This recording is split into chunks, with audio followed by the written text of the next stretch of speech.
का आज का बजट माननीय वित्त मंत्री जी ने प्रस्तुत किया है।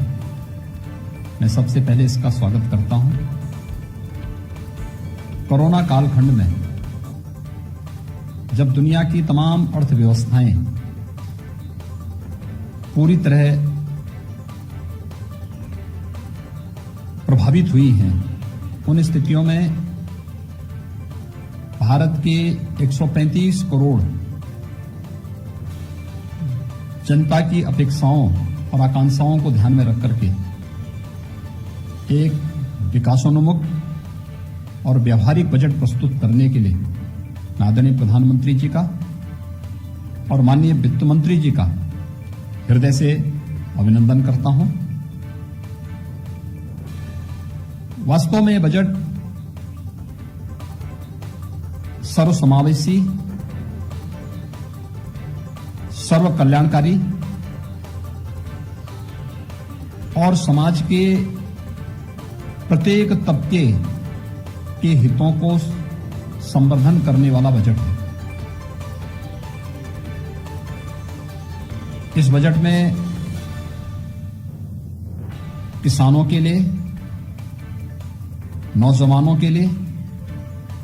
महिलाओं के लिए, गरीबों के लिए और समाज के प्रत्येक तबके के लिए जहां बहुत कुछ प्रावधान किया गया है, वहीं साथ ही साथ बजट देश के इंफ्रास्ट्रक्चर डेवलपमेंट के लिए भी, चाहे वह राजमार्गों की क्षमता को विस्तार देने का हो, रेलवे इंफ्रास्ट्रक्चर को एक नई गति देने का हो, ऊर्जा क्षेत्र में व्यापक परिवर्तन लाने की दिशा में किए जा रहे नए प्रयासों की ओर पूरे देश का ध्यान आकर्षित करता हो, इंफ्रास्ट्रक्चर पर भी ध्यान देने का जो प्रयास हुआ है और स्वास्थ्य के क्षेत्र में तो आमूलचूल परिवर्तन करने के लिए राष्ट्रीय रोग नियंत्रण की दृष्टि से जिस प्रकार की कार्य योजना बनाई गई है, यह सभी अभिनंदनीय है। जल जीवन मिशन अब तक ग्रामीण क्षेत्र के लिए था, शहरी क्षेत्र को भी इसके साथ शामिल करना और जल जीवन मिशन को शहरी क्षेत्र के साथ जोड़ने के साथ ही शहरी क्षेत्र में और भी तमाम प्रावधान जो किए जा रहे हैं, ये सभी स्वागत योग्य है। खासतौर पर जो शहरी स्वच्छ भारत मिशन है, इसका पार्ट 2 जारी होना। हम सब जानते हैं कि एग्रीकल्चर के बाद देश के अंदर सर्वाधिक रोजगार प्रदान करने वाला क्षेत्र टेक्सटाइल का है। देश के अंदर 7 मेगा टेक्सटाइल पार्क की घोषणा,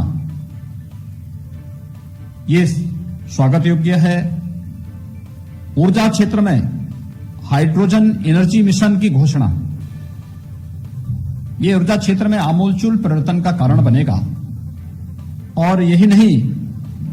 बल्कि अगर हम किसानों की बात करते हैं तो ये सर्वविदित है कि लागत का 1.5 गुना दाम प्रधानमंत्री मोदी जी ने देश के किसानों को दिया। 1000 अतिरिक्त मंडियों को ई नाम के साथ जोड़ने की जो कार्रवाई हुई है, कार्रवाई की घोषणा हुई है, ये वास्तव में किसानों को लागत का 1.5 गुना दाम देने की गारंटी का एक माध्यम बनेगा और एक बहुत महत्वपूर्ण और बहुत ही व्यावहारिक बजट आज प्रस्तुत किया गया है। एमएसएमई सेक्टर जो निवेश का ग्रोथ इंजन माना जाता है, इसके लिए विशेष प्रोत्साहन देना।